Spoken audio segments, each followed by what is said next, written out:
그 하나 좀 여쭤보고 싶은 거는 그 최영국 선생님한테 하나 여쭤볼게요. 저기 김창남 선생님은 쇠기샘 얘기 아까도 얘기했습니다만 맨날 본인이 뭐 편안하게 우리 김창남 선생님을 생각하셨고 그렇게 주장을 하시죠. 그리고 뭐 한 방송에서는 자칭 수제자라고 표현까지도 거침없이 구사하셨는데 혹시 이에 대적할 만한 것으로서 우리 최영국 선생님이 쇠기 선생님의 이른바 지우를 받은 뭐 그런 거 있습니까? 뭐 에피소드. 뭐 저는 분명히 얘기했지만 이런 데좀 하면 쇠기를 좀 맞고 싶다. 뭐 이런 거 있잖아요. 제가 김창남 선생님하고 5년의 시간 차이도 있었고 그리고 이제 그때만 해도 성공회대 규모가 김 선생님이 왔을 때보다는 조금 더 이렇게 커져서 그런 인간적인 밀도에 있어서 좀 저는 조금 덜 느낄 수 있는 부분이 있었던 게요. 아마 교수도 한 2배로 막 늘어난 상황이었어요. 그 사이에. 물론 전체적으로 가족적인 건 이어졌지만 10인 가족일 때와 30인 가족일 때 분위기는 조금 다른 면이 있었고 그리고 좀 어려웠죠. 우리 선생님이 저는 뭐 하여튼 같이 축구를 일단 첫날 날아간 게 컸고요. 이게 같이 축구를 안 하니까 일단 더 친해질 계기도 좀 약했고. 근데 이제 2006년에 저는 이제 대학 때 은사가 이영희 선생인데 이영희 선생이 이제 돌아가시기 전에 거의 마지막 특강을 하러 성공회대로 오셨는데 그때 모셨죠. 그 수전증 오시고 그 대화라는 책 쓰셨을 때 그때 이제 교수님들도 다 기다려서 끝나고 같이 식사도 하고 그랬는데 그때 이제 신영복 선생님이 뭐 노인이 그 어렵게 오시니까 그 글을 하나 써주셨어요. 처음처럼 작품을 써서 이제 꼭 이거 나중에 갖다 드려라 해갖고 불러갖고 주시더라고. 직접 뵙진 않고. 아니 그 뵙고 나서 나중에 추가로. 이제 신 선생님이 나한테 이제 그런 글을 써서 누굴 주라는 심부름을 2번 시키셨는데 한 번은 이제 이영희 선생님 먼저 얘기하면 그래서 이제 이영희 선생님한테 그걸 이제 종이도 굉장히 옥당지하고 금당지요? 굉장히 좋은 그렇죠, 종이에 써주셨어요. 갖다 줬더니 이제 이영희 선생님이 신영복 선생님 얘기를 하시는 거야. 두 분이 묘하게 12살 차이가 나시는데요. 띠동갑입니다. 두 분 다 뱀띠인데. 그래서 이영희 선생이 전성기를 지내는 시기에 신 선생님 감옥에 계셨잖아요. 그렇죠. 계속 그러니까 조선일보 거기 뭐 베트남 전쟁이라든가 뭐 전환시대의 논리부터 그게 끝나는 무렵에 88년이면 이영희 선생이 이제 90년이면 이제 은퇴로 넘어가거든. 그러니까 이제 이렇게 안 겹치는데 이영희 선생이 그런 얘기를 하셨어요. 해방 이후 대한민국 정치사를 보면 정치적인 이유로 감옥에 갔던 사람이 수만 명은 넘을 텐데 그 감옥을 진정한 의미에서 극복한 건 신영복이 유일하다. 자기가 봤을 때 이런 말씀을 해주셨고요. 제가 신 선생님한테 그 말씀을 전하지는 않았어요. 왜냐면 너무 그리고 또 한 번은 신영복 선생님이 이제 섬세한 얘기를 하는 건데 신 선생님이 그 정년할 때 동영상을 만드는 임무를 내가 맡았죠. 그러니까 우리 제자하고 같이 그래서 이제 바이칼 가서 찍은 것 그래서 한 15분짜리 그 아름다운 나무 쇠기 뭐 삶에 대한 기록을 남겼는데 그때 이제 나레이션을 어떤 아나운서가 그냥 그 무료로 그러니까 자원봉사를 해줬어요. 나레이션을 하기가 쉽지 않거든요. 그게 이제 프로들이 해야 되는데 그래서 내가 이제 그 말씀을 드렸더니 신영복 선생님 또 하나 이제 작품을 써서 전달해라. 전달해라. 그래가지고 그게 그때 써주신 게 이제 통짜였는데 그걸 이제 가지고 다음 날 가져다 주려고 내가 가지고 있었는데 전화가 왔어. 최 선생 내려와봐. 이러고 갔더니 그거 말고 이걸 갖다 주라고 하면서 다른 걸 주셨어요. 그 통짜라는 걸 여자한테 주는 게 걸렸던 것 같아요. 나는 그 글자가 좋았는데 그래가지고 그 다음엔 처음처럼으로 바꿔주셨는데 그래서 그 통을 제가 그냥 먹었죠. 이게 뭐 반납하지도 않고 뭐 그랬던 사연이 있습니다. 그것까지도 두 번. 선생님은 고려하지 않았을까 싶은데. 글쎄. 그래서 제가 굉장히 아끼는. 저도 통입니다. 겁니다. 예, 저도 통 좋아하고. 그런 그 인연들이 있으셨네요. 그 리영희 선생님에 관한 건 내가 따로 좀 여쭤보려고 했는데 미리 좀 나왔는데 참 이 의미 깊은 아주 의미 깊은 그 에피소드. 이걸 에피소드라고 그래야 되나? 그거 아니죠. 의미 있는 어떤 인연 그 말씀을 좀 해주신 것 같습니다. 아마 두 분이 딱 그때 한 번 만나신 걸까요, 그죠? 네, 실제로는 한 번은 만나셨군요. 예, 저는 만나신 적이 없을 거라고 생각했는데 한 번 만나셨네. 그럼 얘기 나온 김에 이거 우리 김창룡 선생님한테 꼭 여쭤보고 싶은 게 이제 오래 계셨잖아요. 그 아까 가족적인 분위기의 대학이 있을 때 들어가셔가지고 선생님과 이렇게 가족적인 분위기부터 해서 선생님 돌아가실 때까지 쭉 이렇게 지켜보셨는데 보통 이제 사람이 좋은 쪽이든 아니면 안 좋은 쪽이든 나이가 들고 또는 이렇게 연륜이 쌓이고 하면서 이렇게 변해가는 그런 면도 있다고 저는 생각을 하는데 혹시 선생님이 쇠기 선생님이 어떤 처음 뵀을 때와 그다음에 이제 이렇게 작고하시는 그 과정을 쭉 이렇게 보실 때 이런 거는 좀 약간의 선생님 변화한 모습이라든가 또는 그런 게 있었는지요? 혹시 있었다면 좀 소개 좀 해주십시오. 글쎄 어떤 사람을 대하는 태도라든가 어떤 본인의 어떤 인품, 인간적인 면모 이런 건 사실은 크게 달라진 것 같지 않아요. 제가 처음 뵀을 때와 마지막까지 거의 늘 같은 한결같은 그런 모습이었다는 생각이 드는데 그럼에도 불구하고 이분의 어떤 사용하시는 단어나 글이나 말에서 이런 걸 보면 그 연세에도 어쨌든 꾸준히 공부하고 새로운 공부를 하고 새로운 레퍼런스를 찾고 늘 그런 어떤 변화의 과정 이런 걸 많이 느꼈어요. 이를테면 초창기에 감옥으로부터 사색도 그렇고 나온 글들에서는 가장 중요한 텍스트들 레퍼런스들이 이를테면 중국 고전이라든가 네. 이런 거라면 만년에는 이를테면 온갖 들레지라든가 무슨 그렇죠. 미셸 포코라든가 네. 소위 포스트 모던한 이론들 또 유전공학 에드워드 윌슨 또 무슨 네. 그러니까 굉장히 그때 굉장히 중요한 텍스트들을 늘 이렇게 팔로우하면서 계속 공부하셨다는 느낌을 받게 돼요. 그래서 이런 걸까지 읽으셨구나. 무슨 뇌과학에 대한 그 관심이 막 사회적으로 폭발하면 이분이 그걸 다 따라가서 읽으시는 거예요. 그리고 그걸 강의나 본인의 글 속에 녹아내는 거죠. 자신의 사상 체계 속에. 이런 걸 그분에게 책을 봐도 그 레퍼런스의 변화 같은 게 보이고 폭의 변화 같은 게 스펙트럼이 넓어지고 새로워지고 이런 걸 느껴요. 그리고 같이 이렇게 대화를 나누다 보면 이제 그런 것들이 이제 나타나는 거죠. 어휘나 사용하는 개념이나 이런 데서 그런 거 볼 때마다 이분 참 어떻게 이렇게 열심히 공부하시나. 그리고 그 연세에 우리는 지금 나이에도 난 한 10여 년 전부터 그랬지만 책 읽으면 바로 덮으면 잊어버리잖아요. 근데 어떻게 저걸 다 기억하시고 그렇게 활용을 하시나 이런 게 늘 놀라웠어요.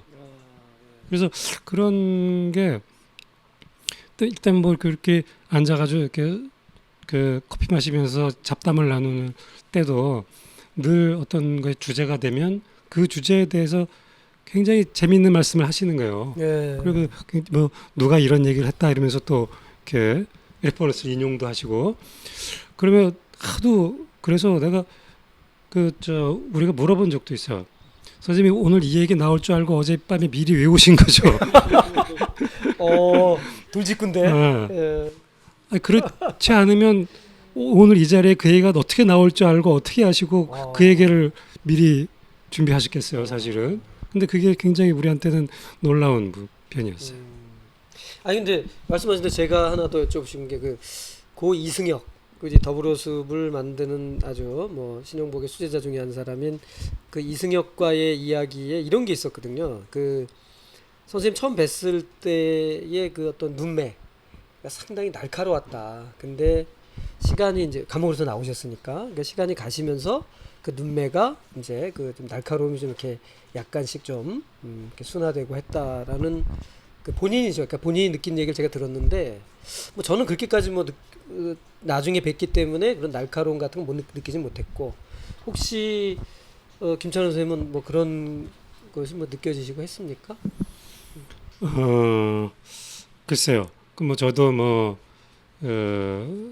제대로 이제 뵌 거는 감옥에서 나오신 지만 8년 가까이 지난 이후이기도 한 탓이 또 있겠지만 그거는 제가 보기에는 뭐 어떤 그 나이 들면서 갖게 되는 어떤 자연스러운 흐름 변화 예. 뭐 이런 거 아니었을까 하는 생각이 들어요. 전 예. 감옥 시절의 사진이라는 걸 봐도 어떤 그 강팍한 어떤 그런 걸 잘 느낄 수 없잖아요.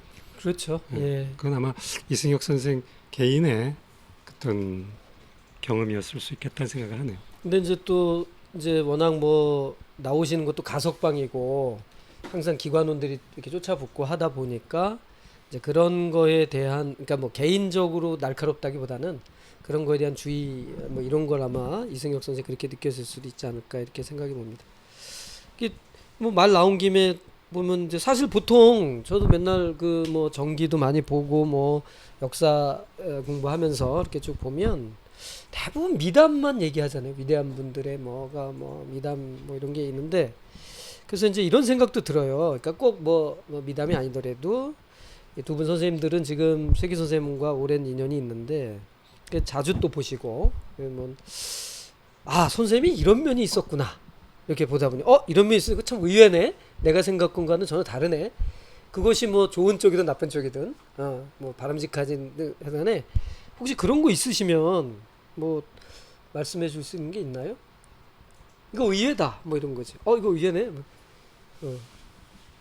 사실은 예. 처음 뵀을 때 그러니까 책으로 읽다가 처음 뵙고 대화를 나눌 때 아까 말씀드린 그 이제 첫 출근 날 연구실에서 같이 담배 피던 그때가 굉장히 저한테 의외였어요. 왜냐하면 내가 책으로 대할 때 이분은 굉장히 말도 많이 안 하실 것 같고 왠지 예?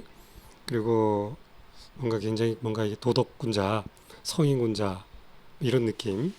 그래서 거리감을 좀 느낄 수 있는 분일 것 같다는 어떤 책으로 뵀을 때는 그런 게 그런 어떤 선입견이랄까 그런 게 없지 않았는데 그렇게 소탈하게 같이 일단 담배를 피우시는 것도 저한테는 좀 굉장히 놀라운 면이기도 했고 당시로서는 그렇죠. 그리고 그 의외로 이 뭐라고 해야 되나 다변가 수다스러운 분이 수다라는 표현 어떨지 모르지만 뭐 이렇게 무게를 잡거나 그런 분이 아니었다는 거죠. 말을 굉장히 잘하시고 재밌게 하시고 그 항상 같이 이렇게 잡담을 할 때는 그 자리에서 제일 웃기는 얘기 항상 신영복 선생 입에서 나오고 그런 게 저한테는 당시로 굉장히 의외였고 또 축구하시는 것도 저한테는 굉장히 충격적인 모습이었어요. 그냥 저희하고 똑같은 모습으로 딱 옷 갈아입고 나와가지고 뛰시고 또 같이 들어가서 같이 뻘거벗고 샤워를 하면서 이분이 내가 이렇게 그 거리를 두고 생각했던 그런 분이 아니구나. 그런 게 저한테는 굉장히 그게 의외군요. 의외였고 그리고 그게 또 감동이었죠. 그런 면이 오히려 저한테는 더욱 신영복 선생을 존경하게 된. 그래서 제가 신영복 선생 그 정년기념, 퇴임기념 문집 여럿이 함께 거기 이제 제가 글을 쓴 글도 잘 노는 분이다 이분이 그런 취지로 글을 쓰게 된 것도 사실 그때의 그 인상 느낌이 너무나 저한테는 강렬하게 남아서 이분이 오히려 굉장히 누구하고나 아주 편하게 어울리면서 같이 놀 수 있는 사람이다라는 걸 전 얘기하고 싶었어요. 그러니까 혹시 이런 표현 될까요? 그러니까 속됨이 없으셨다는 거. 속됨이 없다. 어떤 일을 이렇게 하셔도 걸림 없고 속됨이 없다. 뭐 어떤 그 거리감이나 무게를 잡지 않는 분이셨던 거죠. 그래서 제 그 경험 속에서 보면 우리 교수휴게실에서 이제 방학 때 같은 때 이제 모이면은 학교 식당은 문을 안 열 때가 많아요. 그러면 이제 짜장면 시켜 먹거든요. 그럼 이제 같이 이렇게 짜장면 먹고 나면 교수들은 일단 담배부터 피워야 되잖아요. 그 나가서 담배 피고 들어오면 신입 선생님이 막 그거 찍고 치우고 있는 거예요. 그 자리를 그릇 치우고 선생님 놔두세요. 그러면 저 내가 하면 되지 뭐 아무나 하면 되죠. 그러면서 본인이 하시는 거죠. 이런 걸 저한테는 굉장히 깊은 인상으로 남아요. 그러니까 굉장히 몸과 손이 빠른 분이에요. 일이 저는 우리 집에서 우리 마누라한테 맨날 쿠사리 먹는 게 아니 꼭 왜 시켜야만 하느냐. 뭐 예를 들면 설거지도 그렇고 뭔가 이렇게 일거리를 왜 꼭 시켜야만 하느냐는 거거든요. 그럼 나는 아니 시키면 내가 다 하는데 왜 시키지 왜 나중에 그런 소리 하느냐. 근데 내 눈에 일이 안 보이거든. 근데 그 마누라가 시켜야만 저거 해야 되겠네. 근데 신여복 쓰면 그 일이 눈에 보이는 분이었던 거죠. 그런 어떤 생활인으로서의 모습 이런 게 저한테 이제 의외였고 그랬어요. 그리고 또 하나는 아까 이제 최영보 선생이 신여복 선생님이 내려와 그랬다고 하는데 실제로 누구한테도 반말을 하는 법이 없었어요. 선생들 아무리 나이 어린 젊은 직원들한테도 늘 이렇게 아주 막 깍듯한 건 아니지만 편안하게 말씀하시지만 꼭 경어를 쓰셨어요. 근데 사실 이런 게 어떤 사람들한테는 좀 불편할 수 있거든요. 그 실제로 전 그런 불편함을 얘기하는 분 얘기도 들은 적이 있어요. 예를 들면 그 가수이자 작곡가 한돌 씨라고 계시죠? 한돌. 뭐 개똥벌레 이런 작곡가죠. 한돌. 작가죠. 이분도 이제 신여복 선생님하고 인연이 많은데 이분이 이제 그런 말씀을 하신 적이 있어요. 도대체 나랑 만난 지가 지금 몇 년인데 왜 아직도 나한테 말을 높이는지 모르겠다. 신여복 선생이. 내가 신여복 선생한테 한번 언제 말 놓으실 건지 한번 물어보고 싶다. 그런 얘기를 하신 적도 있어요. 그렇군요. 한돌 선생도 저희 이 만남에 초대될 가능성이 있는데 그분이 늘 하시는 말씀이 감히 자기는 선생님과를 입에 담을 수가 없다. 뭐 이렇게 말씀하시기도 했는데. 최영욱 선생님 혹시 그런 말씀을 김창남 선생님은 지근거리를 보셨으니까 저는 이제 달리 이제 좀 라이프 히스토리를 좀 정리한 입장에서 보면 신 선생님 기본적인 바탕이 그냥 재기발랄하고 솔직하고 잘 놀고 손 빠르고 발 빠른 이런 사람이에요. 기본적인 바탕이. 근데 어렸을 때 응원단장 했던 응원단장하고 고등학교 때 여장하고 모금 운동하러 다닌 일에다가 여장을 할 정도니까요. 그러니까 팔방미인과는 격이 다른 수준의 그 노는 거를 보여준 면이 있는 거고 그게 또 신선생님 굉장히 중요한 한 축인데 문제는 이제 감옥이라는 20년의 단절이 있었고요. 신선생님도 본인이 이렇게 얘기하시잖아요. 감옥으로부터의 사색을 읽은 대부분의 사람들이 아직도 나를 감옥에 넣어놓고 바라보고 있다라는 거거든요. 맞아. 그게 대부분의 시선이니까 얼마나 살기가 불편하셨을까요? 저분은 저 글 보니까 이게 근엄하고 거의 공자님 마을에 사는 군자야. 그렇게 보고 있는데 내가 어떻게 일탈을 해?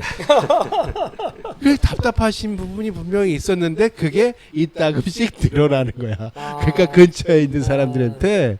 그러니까 예를 들어서요. 사모님에 대해서 얘기를 할 때 예컨대 정말 다시 태어나도 결혼을 하시겠냐 이런 식의 얘기를 하면 그냥 상투적으로 당연하죠 이래야 되는데 그런 말씀 안 하신다. 예를 들어서 안 하죠. 뭐냐면 아니 그 시기에 만났으니까 한 거지 다른 사람 만났으면 다른 사람하고 하는 거지 이렇게 얘기하시죠. 그냥 솔직하죠. 그런 발랄하고 그냥 자유로운 부분이 굉장히 중요한데 신 선생님한테 그걸 사람들이 너무 좀 안 보려고 한 부분이 있는 거 아닌가 이런 거죠. 맞아요. 그런 면도 그렇죠. 완벽한 사람이 어디 있습니까? 그러니까 원효 같은 거죠. 그렇죠. 깨우친 사람은 자유롭거든요. 너무 이렇게 구속하지 않아요 자기를. 좀 자유롭게 살 수 있어야지 사람이.